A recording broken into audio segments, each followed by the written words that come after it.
Ask me to drop a verse on your song, this'll happen. The world of color is infinite, as is the world of sound. And it is only through stopping, fixing conceptions on the world of color and sound that you really begin to hear it and see. I come from a time where the cost of living was realistic, where a 40-hour week at minimum wage was sufficient enough to buy you a fixer-upper, supply you with dinner, supper, and drive you a beat-up ride with the dented bumper. We didn't have folks that wouldn't show up to work. No, they were on time, even though their boss was a jerk.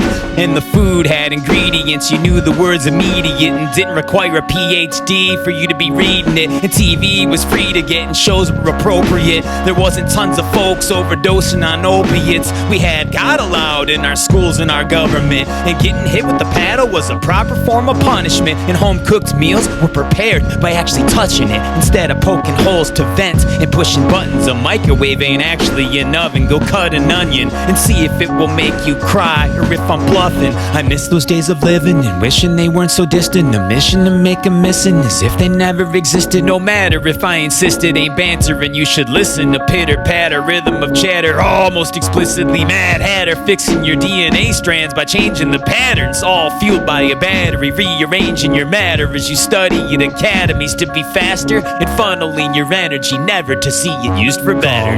You've officially arrived in the midst of synchronicities deprived, you don't get to see 5 colors and 5 tones of sound are a limitation on what it takes to be awakened.